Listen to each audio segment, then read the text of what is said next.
Salam, firman Tuhan pada hari ini, di hari yang ke-81, tanggal 22 Maret tahun 2025, diambil dari Injil Lukas pasal 18 ayat 31. Yesus bicara tentang kematiannya yang ketiga kalinya. Sebagai nats pada hari ini adalah sebagai berikut.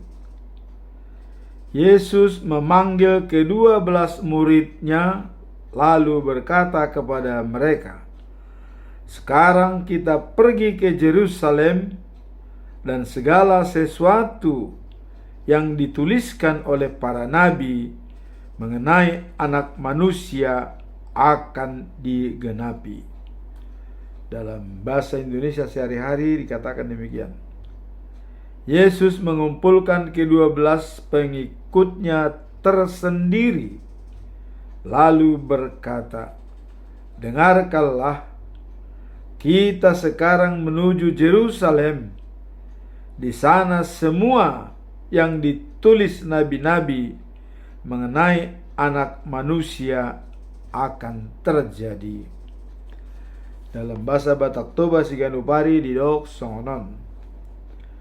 Ditogon Yesus masih seana na 12 pulik nin nama tunasida di pardalanan tu Yerusalem dohita nuaing ikon saut masude na sinuraton niaka panurirang ia taringot tu anak ni jolmai.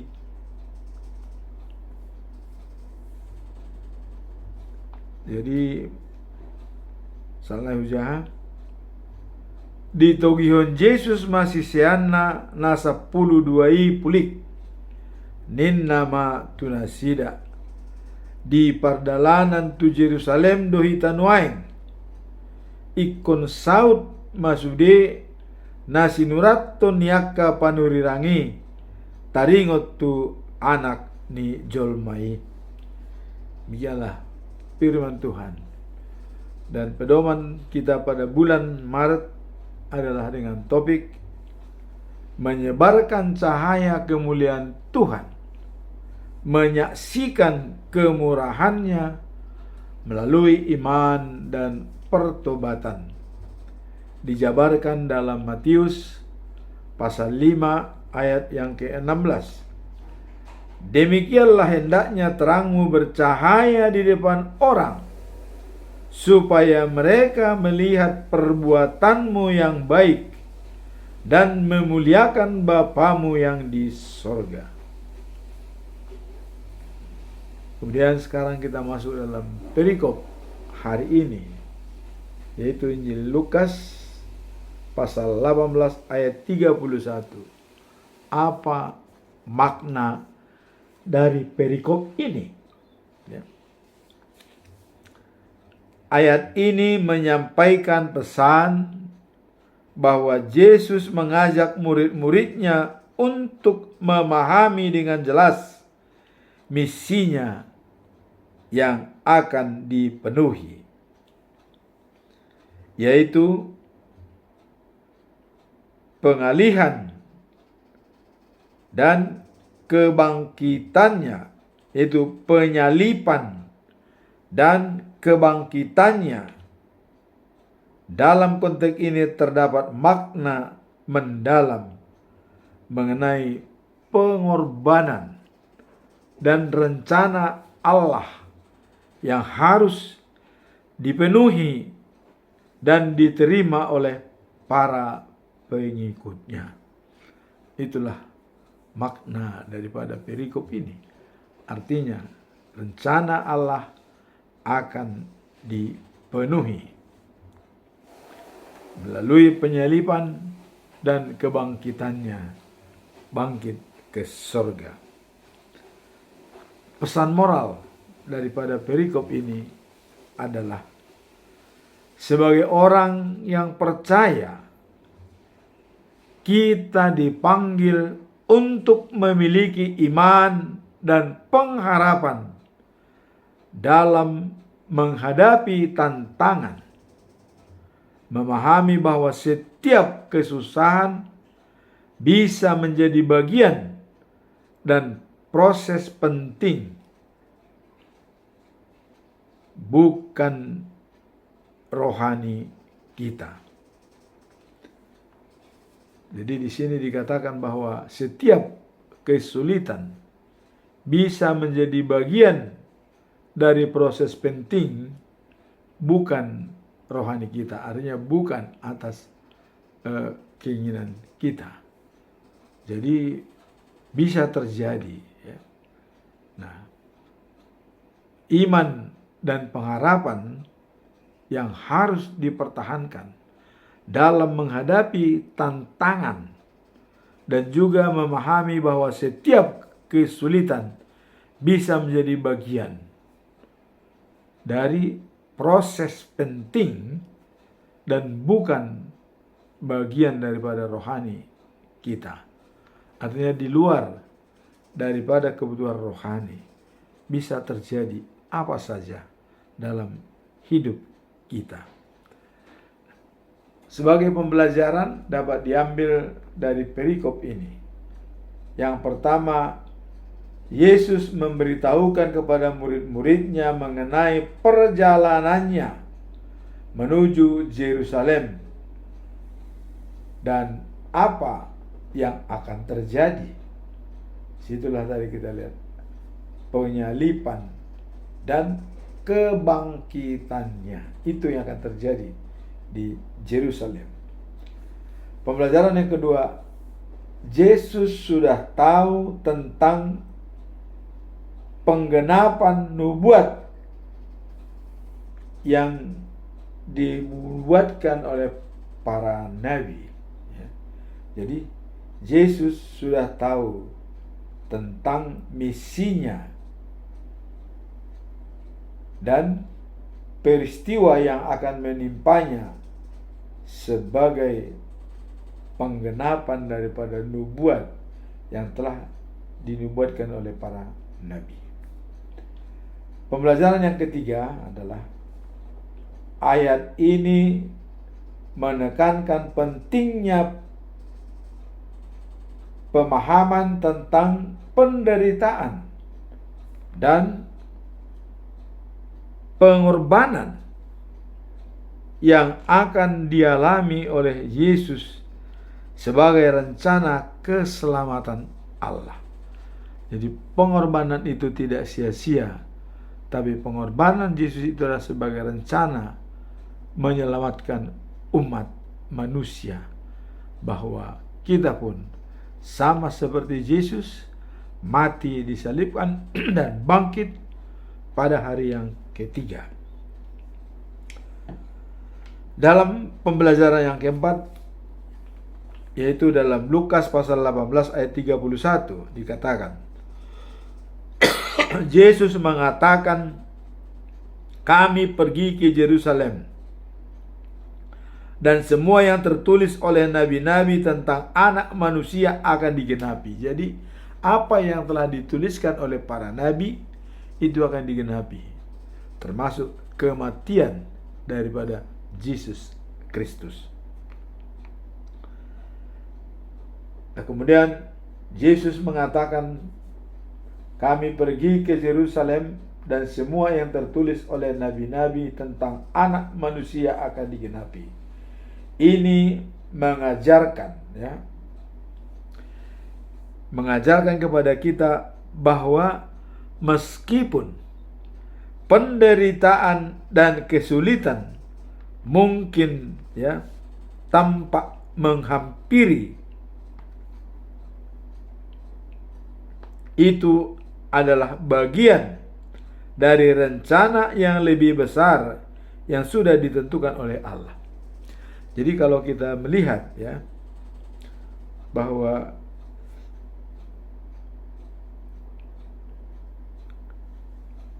meskipun penderitaan dan kesulitan mungkin tampak menghampiri, itu adalah bagian dan rencana yang lebih besar yang sudah ditentukan oleh Allah. Jadi apa yang terjadi dalam kehidupan kita ini, meskipun kadang-kadang kita sulit mencernanya, tapi itulah merupakan rencana dan bagian daripada rencana Allah.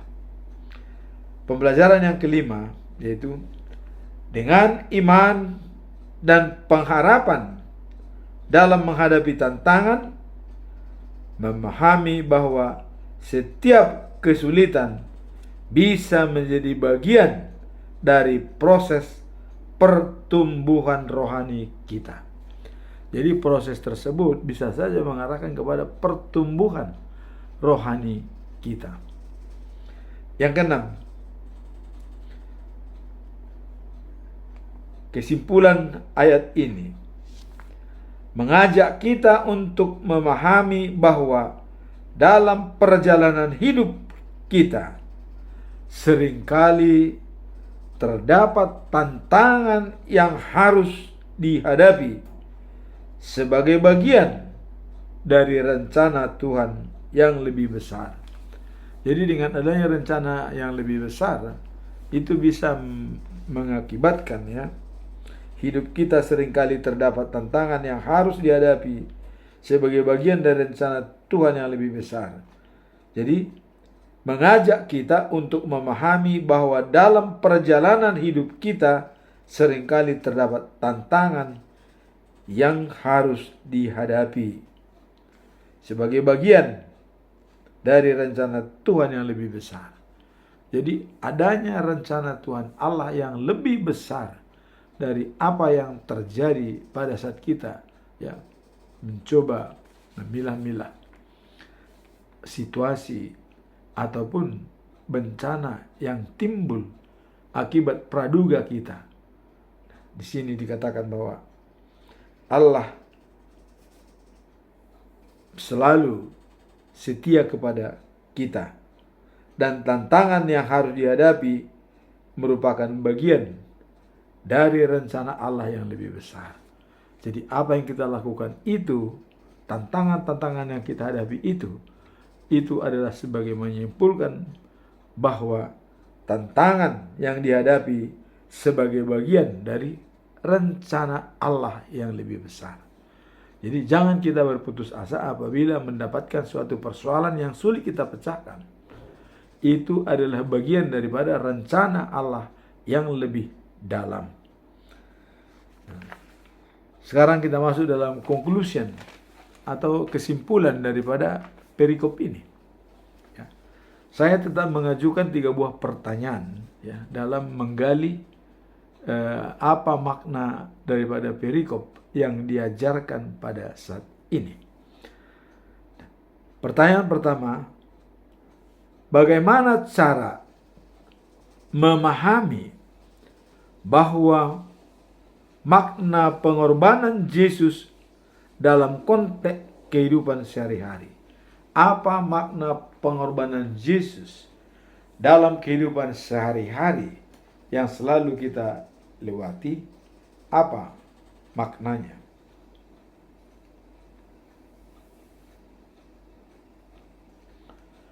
Memahami makna pengorbanan Yesus dalam konteks kehidupan sehari-hari sangatlah penting bagi umat Kristiani, karena pengorbanan tersebut mencerminkan kasih Allah yang tak terbatas kepada umat manusia.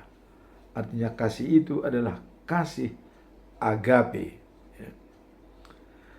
Melalui kematian dan kebangkitannya, Yesus menunjukkan betapa besarnya nilai setiap jiwa dan memberikan teladan bagi kita untuk saling mengasihi dan berkorban bagi sesama.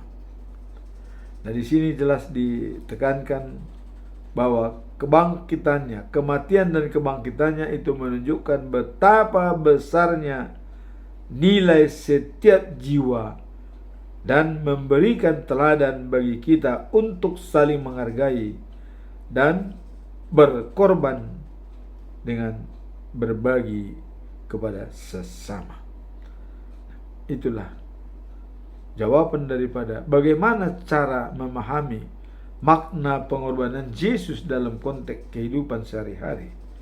Nah, melalui kematian dan kebangkitannya, Yesus menunjukkan betapa besarnya nilai setiap jiwa dan memberikan teladan bagi kita untuk saling mengerti dan berkorban bagi sesama. Jadi adanya pengorbanan yang tulus yang perlu kita jalankan untuk memahami makna pengorbanan Yesus dalam konteks kehidupan sehari-hari.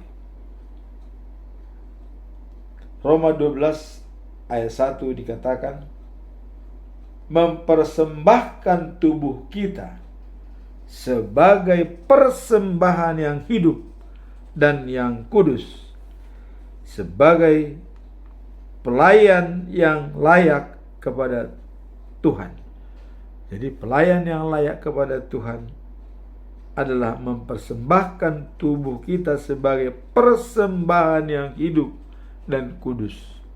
Jadi persembahan tersebut adalah sangat kudus dan boleh dikatakan tubuh kita ya yang hidup dan yang kudus.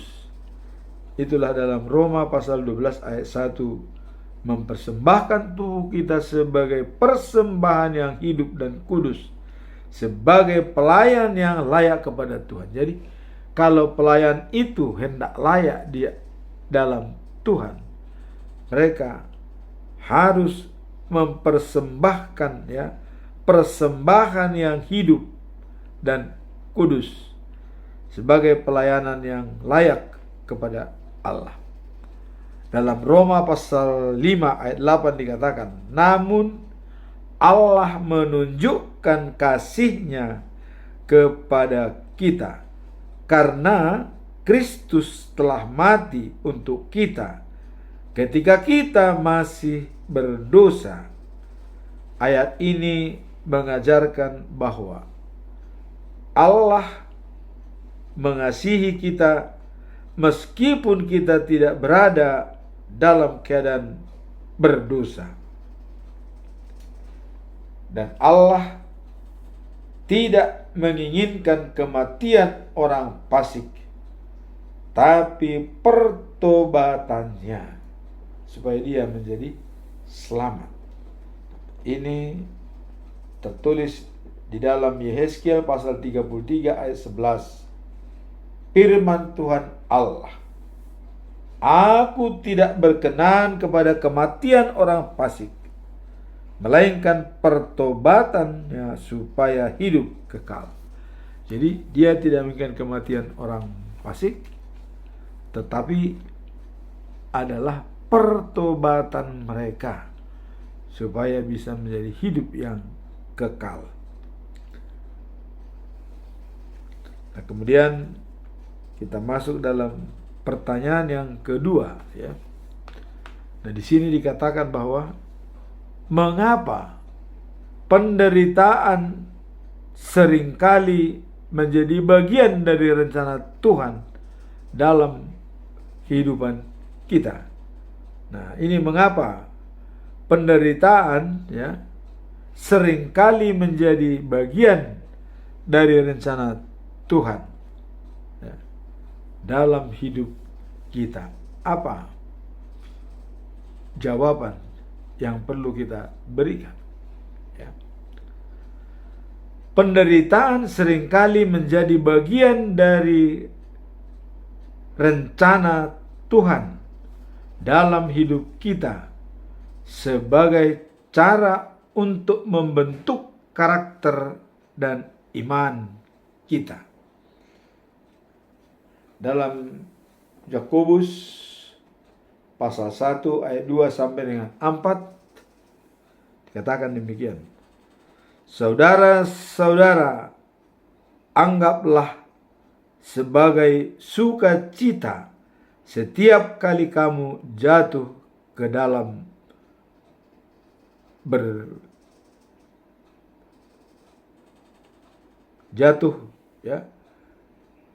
ke dalam berbagai percobaan. Artinya dalam berbagai percobaan dan tantangan, kita jangan larut di dalamnya.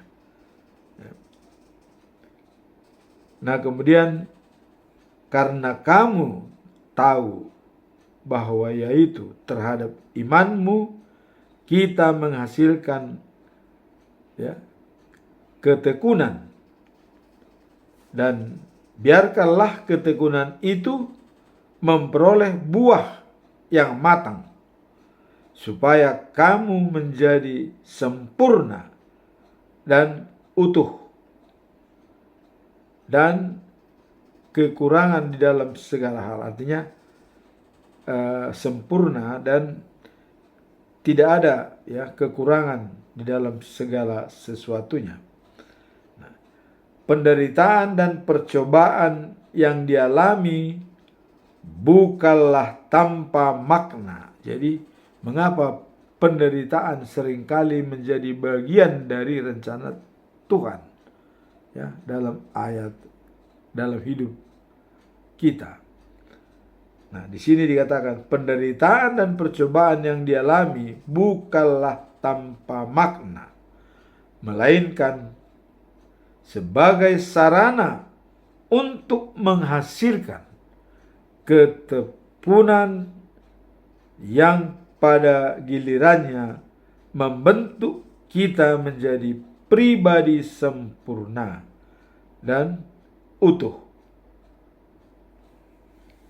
Setiap kesulitan adalah kesempatan untuk memperdalam hubungan kita dengan Tuhan dan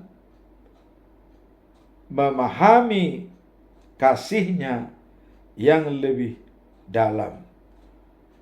Itulah jawaban daripada mengapa penderitaan seringkali menjadi bagian dari rencana Tuhan dalam hidup kita. Dan di sini dikatakan penderitaan dan percobaan yang dialami bukanlah tanpa anaknya, melainkan sebagai sarana untuk menghasilkan ketekunan yang pada gilirannya membentuk kita menjadi pribadi sempurna. Nah, itulah dari jawaban kita tentang mengapa penderitaan seringkali menjadi bagian. Nah, jadi setiap kesulitan adalah kesempatan untuk memperdalam hubungan kita dengan Tuhan dan memahami kasih-Nya yang lebih dalam. Itulah jawaban daripada kedua tadi. Mengapa pemberitaan seringkali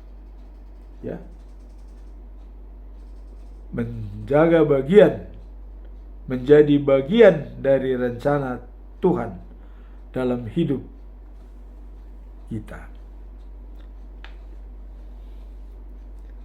Nah, di sini dikatakan tadi adalah setiap kesulitan adalah kesempatan untuk memperdalam hubungan kita dengan Tuhan dan memahami kasih-Nya yang lebih dalam.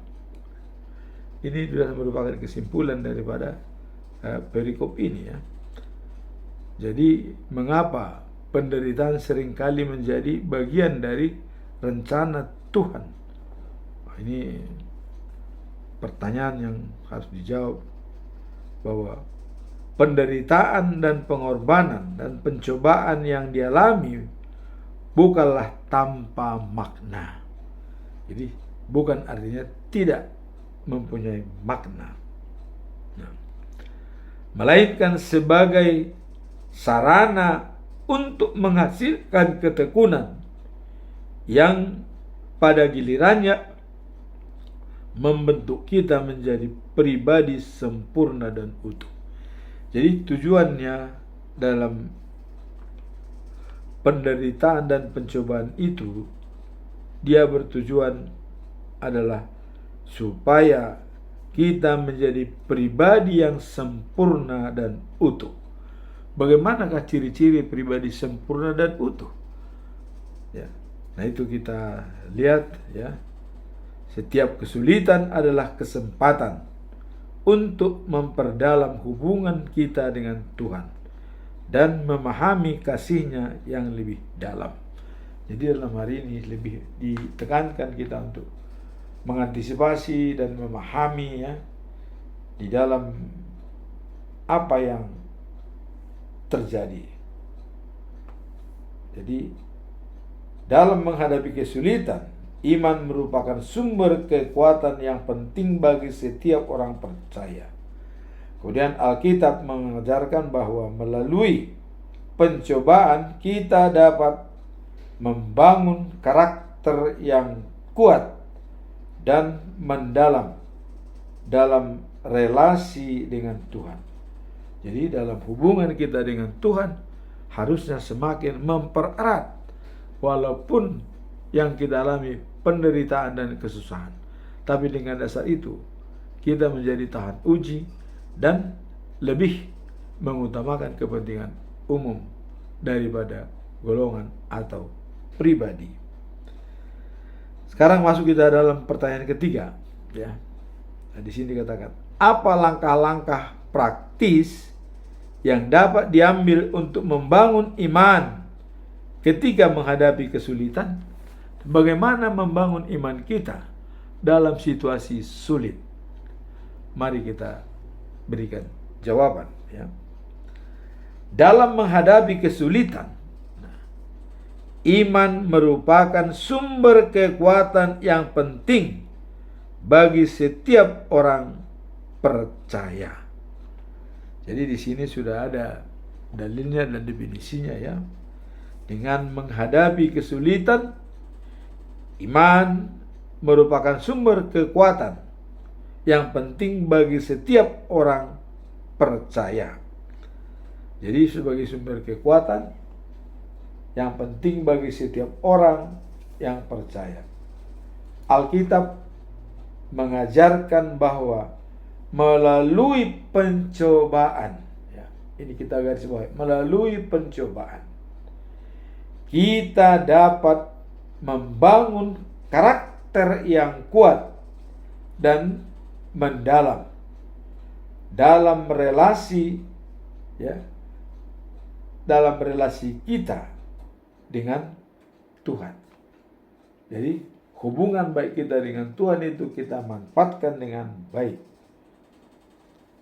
Jadi langkah-langkah praktis ya dalam menghadapi kesulitan iman adalah mengajarkan bahwa melalui percobaan kita dapat membangun karakter yang kuat dan mendalam ya, dalam relasi dengan Tuhan.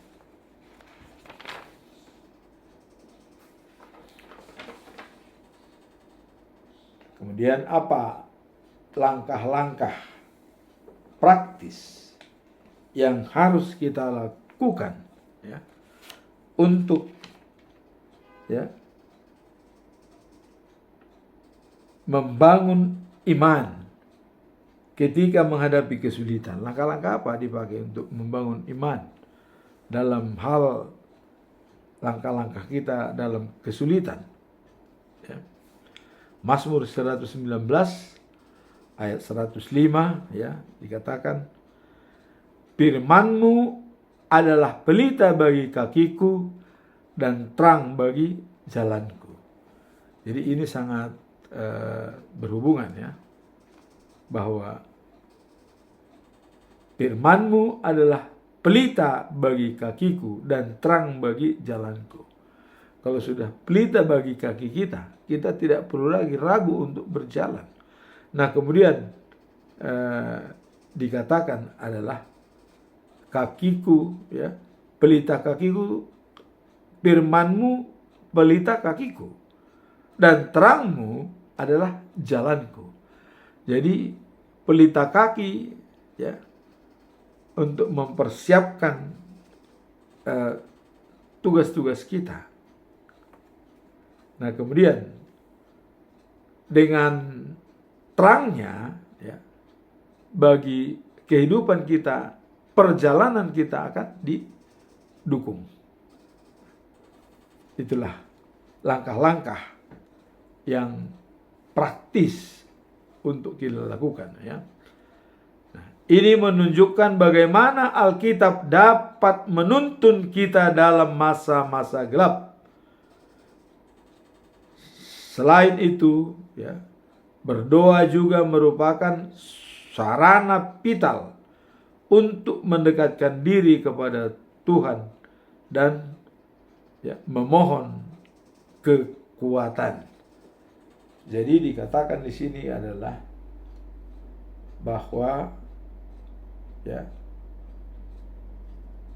program atau bagaimana Alkitab dapat menuntun kita dalam masa-masa gelap. Jadi Alkitab itu dapat sebagai petunjuk, pedoman, dan menuntun kita, ya, pada masa-masa gelap. Selain itu, berdoa, ya, juga sangat-sangat penting untuk mendekatkan diri kepada Tuhan dengan memohon kekuatan darinya. Jadi berdoa juga merupakan alat sarana vital untuk mendekatkan diri kepada Tuhan dan memohon kekuatan daripada Tuhan. Kemudian dalam Filipi 4, ya, pasal 4 ayat 6-7 dikatakan, ini mengingatkan kita, ya, untuk jangan khawatir tentang apapun, ya. Sampaikan permohonanmu dengan doa, ya, bahwa Dia adalah sebagai pelindung dan keamanan kita.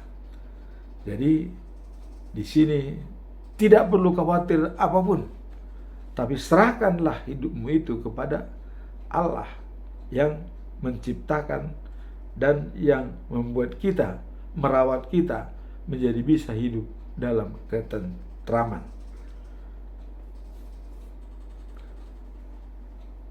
Nah, kemudian dalam Mazmur 46 ayat 2 dikatakan, Allah itu bagi kita sangat tempat perlindungan dan kekuatan. Jadi Allah bagi kita adalah tempat perlindungan dan juga kekuatan sebagai penolong dalam kesusahan.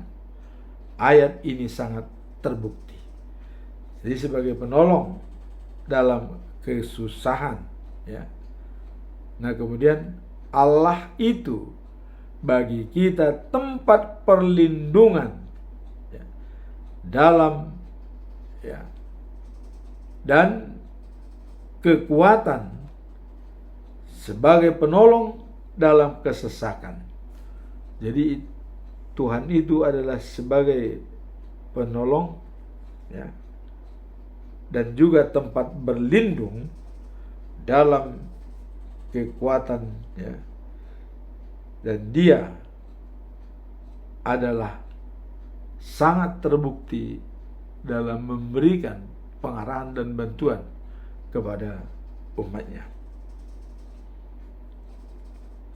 Itulah firman Tuhan pada hari ini. Semoga apa yang kita sampaikan dapat kita renungkan dalam-dalam dengan pengorbanan Yesus, mati di kayu salib dan dia bangkit kembali untuk memberikan garansi bagi kita bahwa kita pun sama seperti Yesus, mati dan bangkit hidup yang kekal. Amin. Tuhan memberkati.